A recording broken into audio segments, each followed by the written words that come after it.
Welcome to another podcast. My name is Dr. Jason Wiggins, and I am your Generation Z and Millennial expert. Today's date is February 11th, 2021.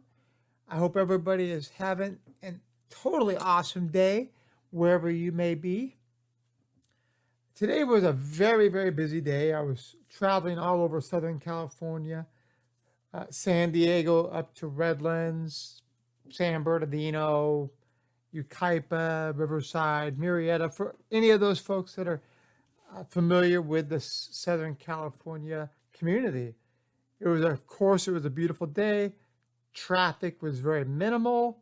With COVID these days, I think the only good thing I found about COVID so far is it really cuts down on the traffic, because literally in Southern California, it has mitigated the traffic by probably 50%.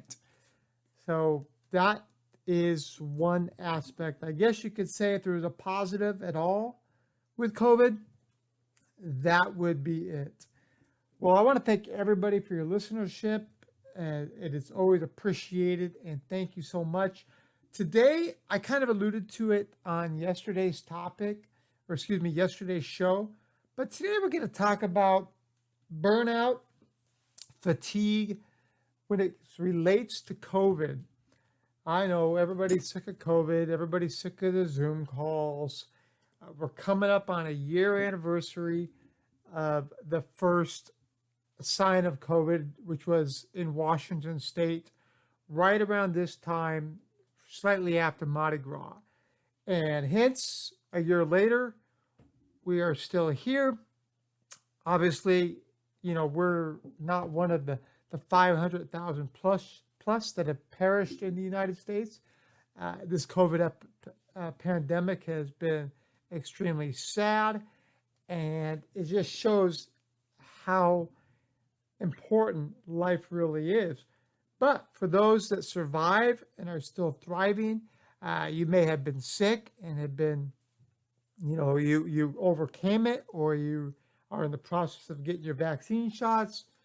As I was in my travels today, I even passed a city hall where individuals were waiting in line to get their COVID shots. So they are happening.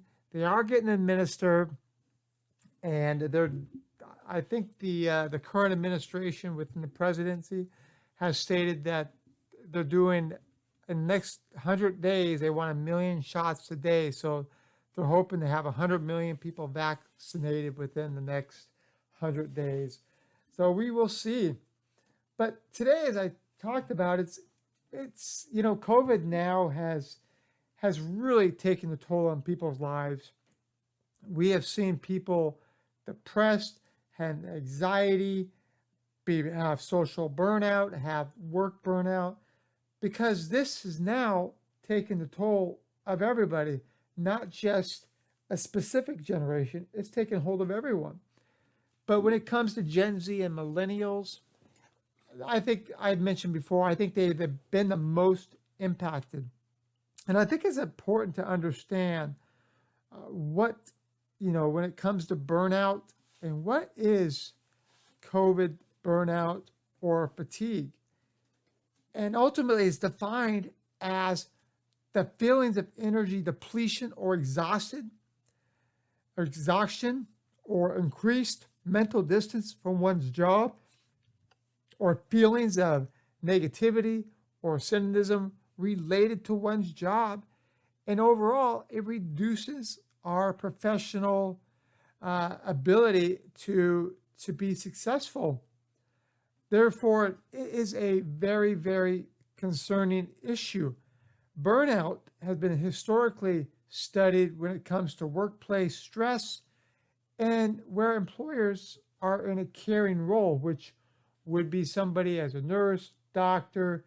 Think of those individuals that now have had so much pressure put on them as they've had their caseload when it comes to patients, triple, quadruple, as they had to take care of people within the ICU or the critical units.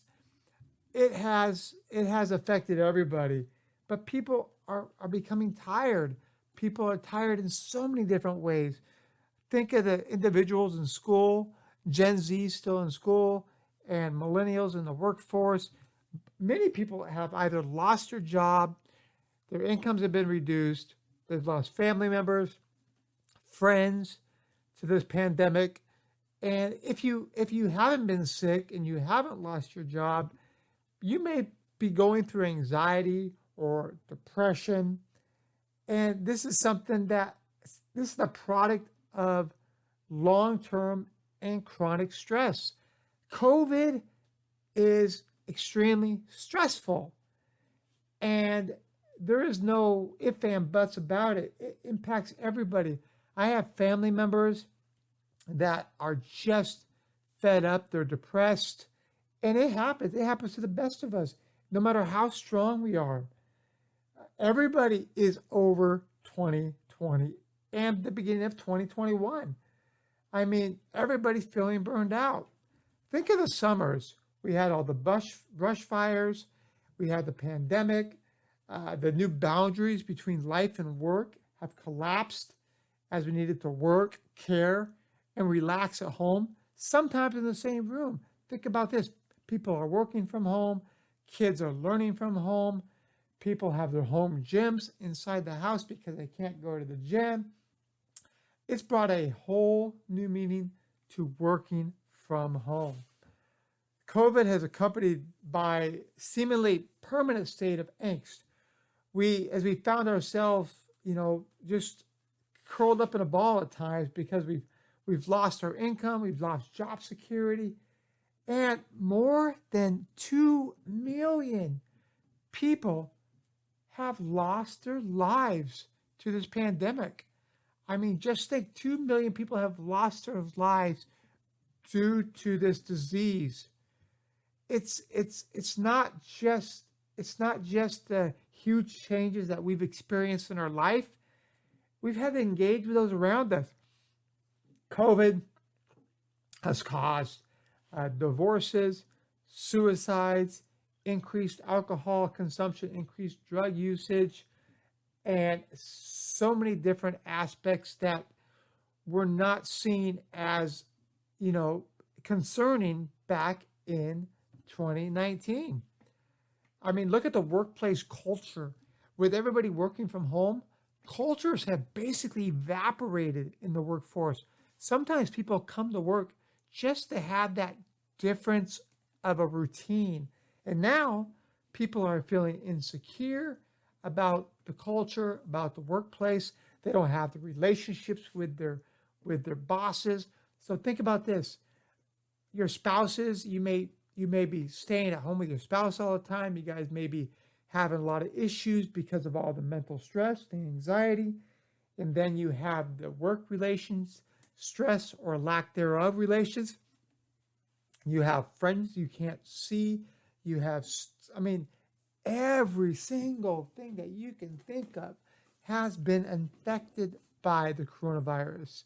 I've mentioned before, my employment was affected by COVID back in early June, and I didn't think I was going anywhere. I thought I was very safe because we were doing a great job as an organization, and we were actually taking on a big merger, and I felt very safe. However, my role changed, as in I lost my role, which was, at the end of the day, it was things happen for a reason sometimes. Fortunately, I've landed with a great organization. We're growing the business. We're having some success, and we've got, we've got a lot of opportunity ahead of us. So, in my case, I've turned that negative into a positive, but that doesn't happen to everybody. And now, I'm human. I'm normal. I remember at the beginning of the pandemic, me and my wife, we got a great relationship, but we were kind of at each other's throat too, because people are feeling that anxiety, that stress from that fatigue, that burnout, because everybody's life had changed to what we thought was only going to be affected by a month or two. Here we are 12 months later, and we are starting to see the light at the end of the tunnel. That's a good thing. We are almost out. If we get a vaccination rate of 70 to 80% within the US, then that's going to really help save a lot of lives, and it's going to help people not get sick. And one day we might be able to cohabitate with indoor dining within the workplace without wearing masks.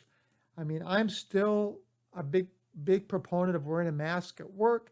Again, it's personal preference, but I prefer the idea of being safe.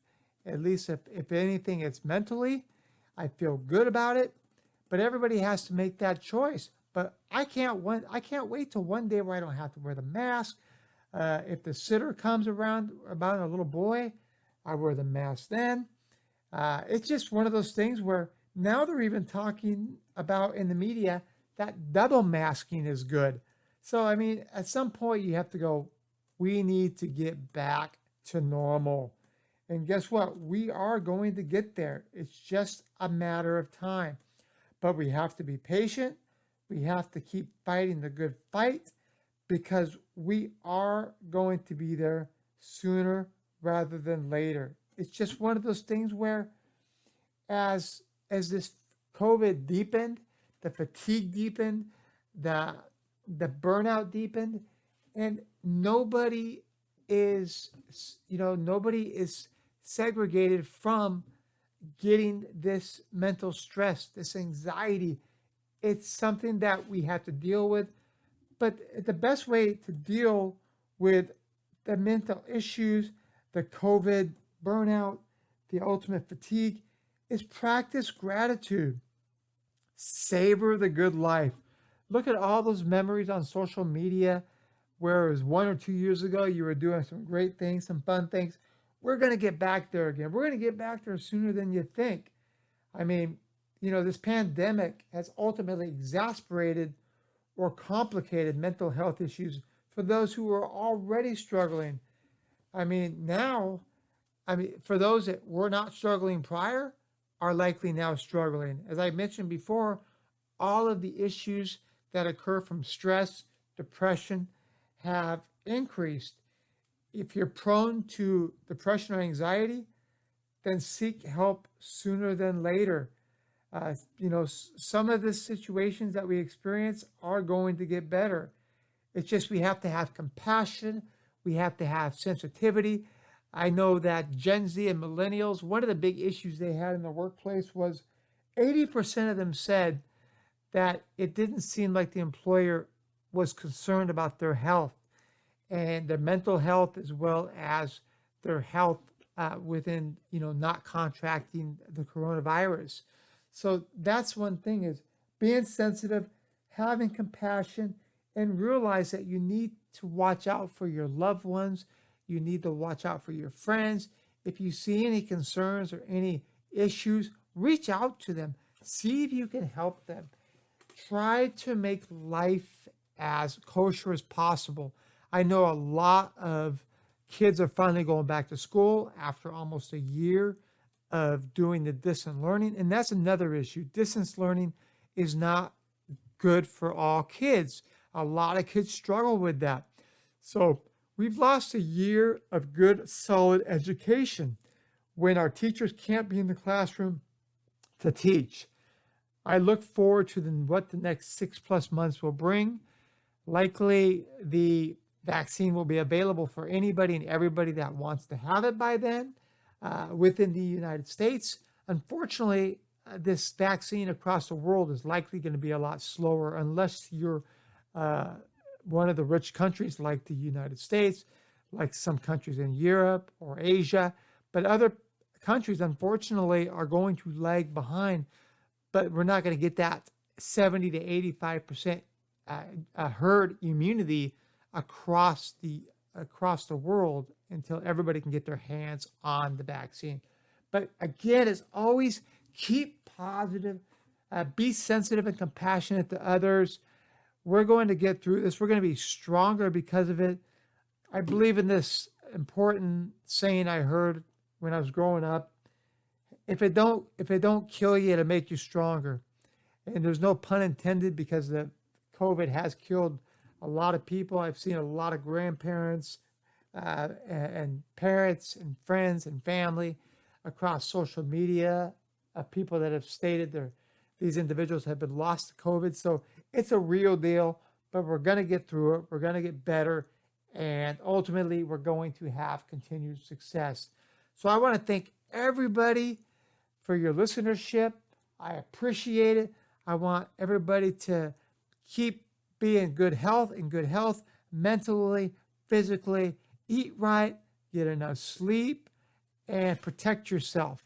So as always, if it's in the morning, afternoon, or night, I thank you.